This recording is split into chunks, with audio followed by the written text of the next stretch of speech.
My name is Samuel Abada, GD Flutter and that. I also work as a senior mobile engineer for Busha.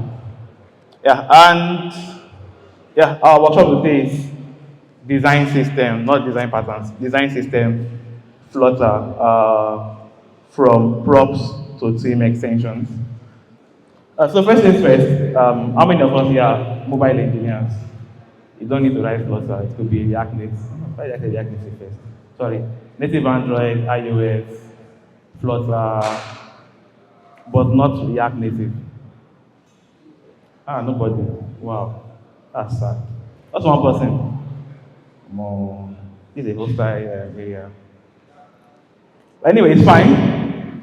It's fine. The concept of design systems, right, applies to everybody, be it mobile, front-end web, right? But our use case today is mobile projects. So typically, there are three ways by which we create and style components in Flutter, right? Three ways to do it. The very first one is we always pass our styling properties as props to the components, right? So this is a simple button that someone has created and they pass in their background color, text color, border radius, padding, some elevation, border, and shadows, right?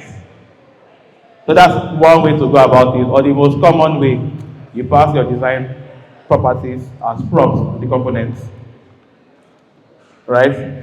And it always, this is a fast way to build stuff, right? But it has one limitation. How do you account for multiple theming systems, right? I have a dark mode, I have some custom theme mode again, right? You do a lot of work to get that to work. And then for you to use such components, this is a very good example. I've called the prop button, say it's a primary button, color blue, the text is white, this such padding, this kind of style, this kind of elevation, this kind of shadow color, and then another prop button. So this is how we use the components, right? This is how we use the components, very simple and straightforward, right? But the problem with this is, I say you start thinking how to support multiple theming systems. You have to figure how to define the background color on both light and dark mode. You have to figure out how to define the text color for the button, both light and dark mode. You have to figure out the shadow color for this button on both light and dark mode. And then on and on and on and on and on. And for every product you are working on, right, it's not just one component. You have cards, different components. So how do you do it? Sometime like 2-3 years ago, the Flutter team came and said, you know what, we are going to give you extension, right, where you can extend the theming system. So you create your own like custom theme extension for each component, and these extensions will have their own style. So the extensions define these styles, and every component can inherit from this extension. Yeah, and every component can inherit from this extension. So this is a sample theme extension. We've called it our button theme data. So we said our button could have a primary background color, a primary text color, a secondary background color, a secondary text color, a border color, border radius, text style, elevation. So all buttons in our application are meant to have these properties, right? Instead of having to repeat them over and over and over and over and over, we create a simple theme extension for them, right?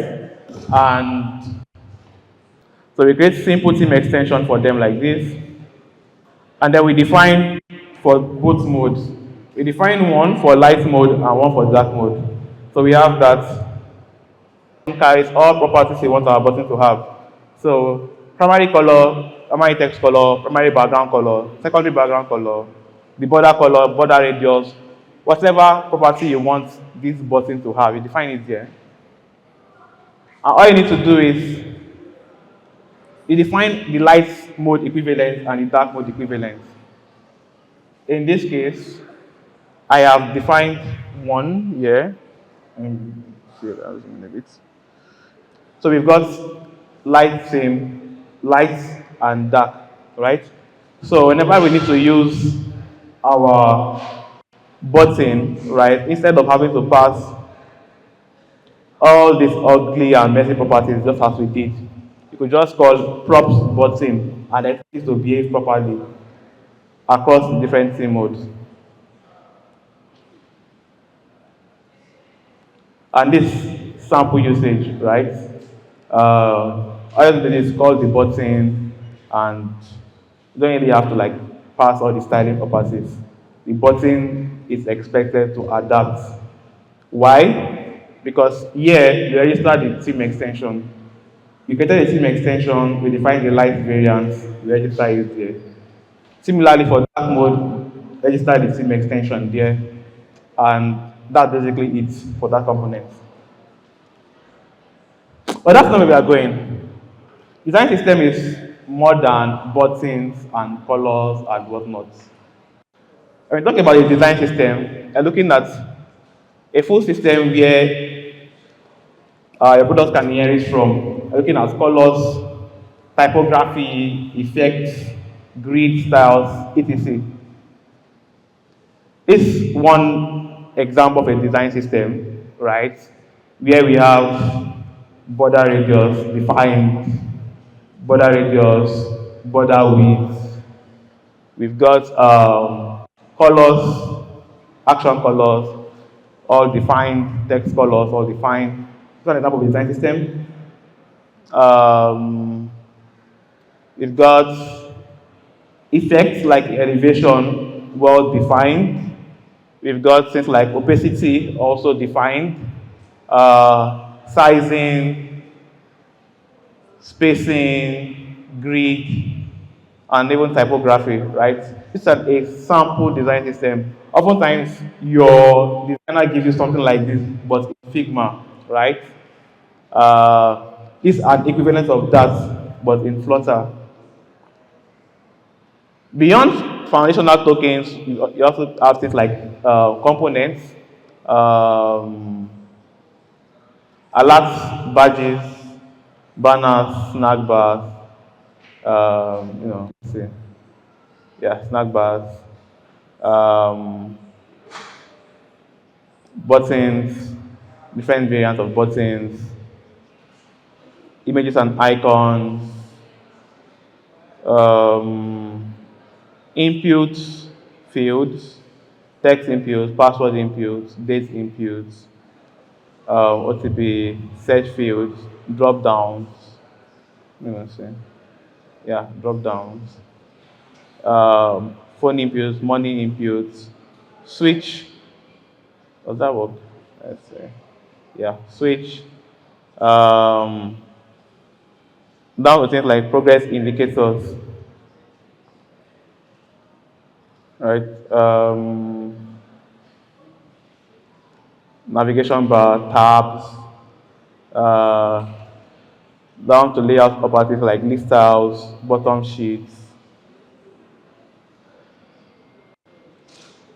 carousels, dividers, even virtual keypad. Now, what's the point of a design system? The system I showed earlier, it's hosted via widget book.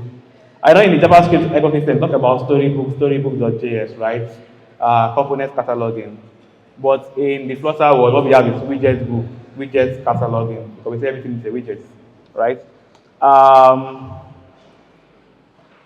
I tell people you can't talk about a design system without talking about widgets and components cataloging. Why? No matter how great a design system is, right? You don't, as engineers, you don't build for yourself, right? The code I write is not for me. I write code for someone else. I build lots of other people. The only thing that is for me is the money, really, right? So the role of your widget cataloging can never be overemphasized. And why is that? I mentioned that all the code you write is for someone else. eventually you get to onboard engineers on your project, right? Imagine I've had this product maybe for like 2 years now. As a new engineer comes in, they give him some new design and ask him to implement it. Of course, this component exists somewhere, right? But he does not exactly know. So he has to go through the code base and maybe find the screens and look for similar components and use.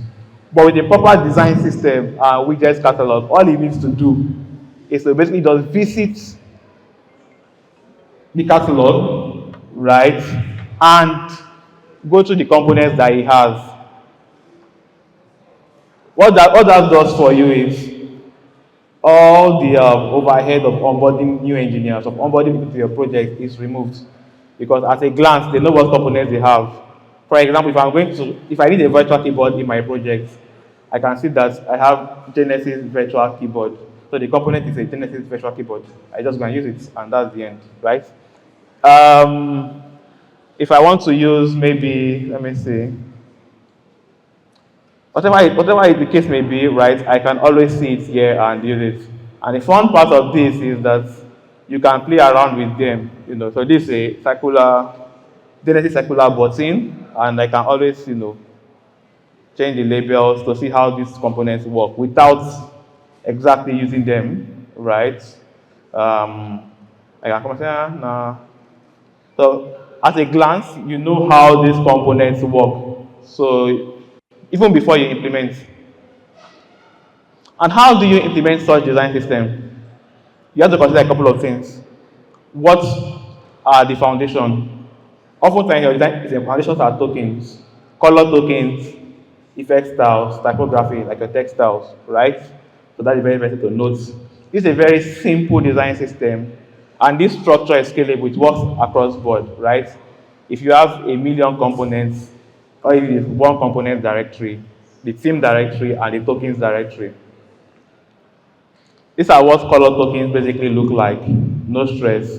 Define your colors and give their hex values. Right? Very simple and straightforward. I've defined for both light and dark here. There's no magic going on here. For typography also, they are basically text styles, right? How your text are going to be styled. You define them similarly. This is my headline style. This is a body style. This is a label style. So it's just a data system, a design system, a property class with these variables or properties.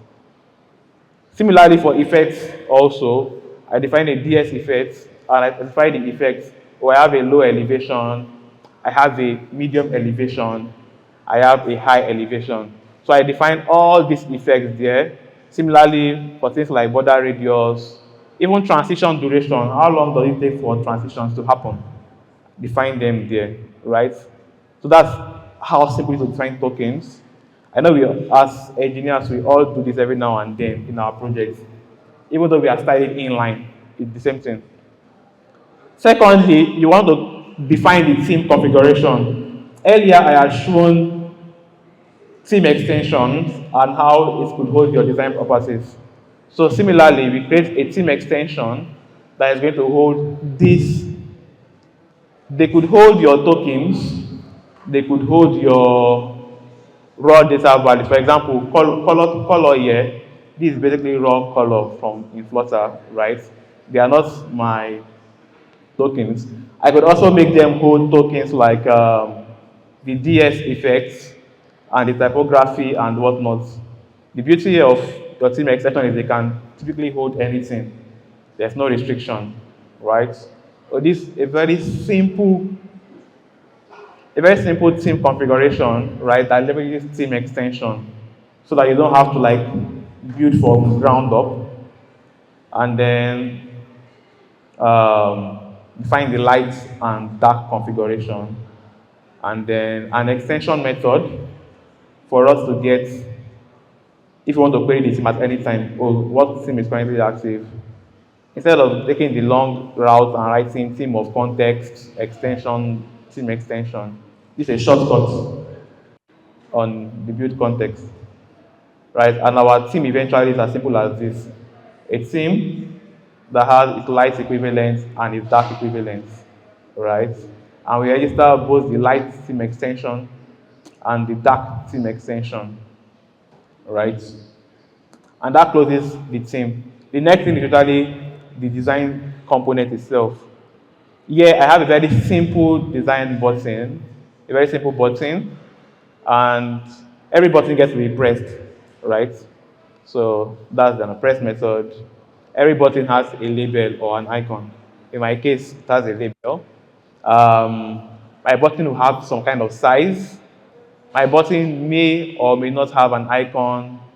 My button should have some kind of loading state, right? So a very simple component.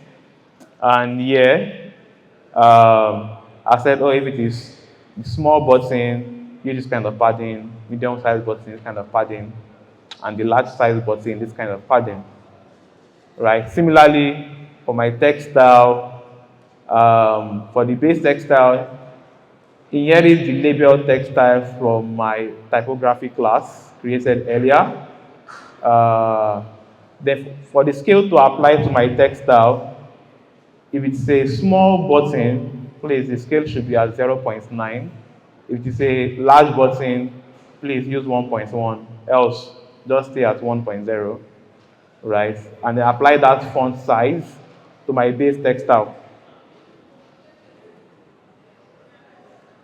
And then here is where I compose the button, right? So I say if it's a field button, some manipulation to get the background color. If the button is disabled, use the border color from the theme.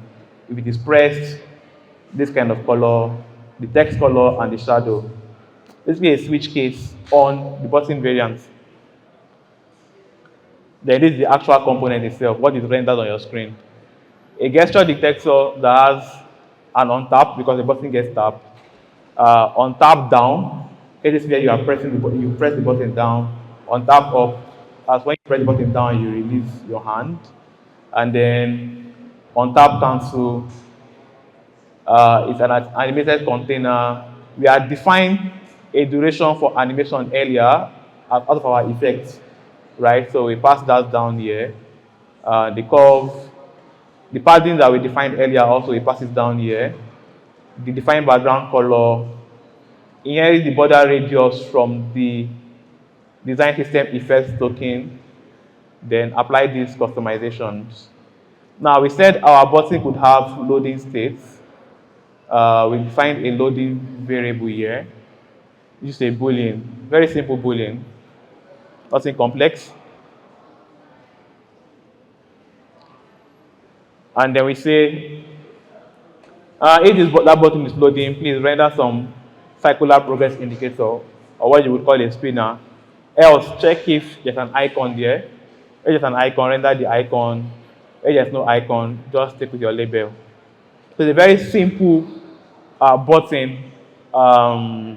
Similarly, we also have other components created, like a card component, but it's the same idea all through. So there's no point having to go through this. Yes. So with all that design system, right, it just lives on our PC. So how do we expose it out for people to see? This is a very simple setup for widgets book. And so where that is coming on, let me take us through the steps. So widget book is basically what you see here. Basically, that's widgets catalog that displays all my components and design tokens, right? Setup is very simple and straightforward. You create a widget book app, and in that app, you register the widget book theme. You register your tokens, you register a typography. Our token contains typography, effects, and then we have components, like our design system button component and the card, right? Well, yeah, the point of this is to create a very simple showcase where you will always access over the internet. Everybody can access this. This basically is what we use in my company today, not my company, where I work, right? And yeah.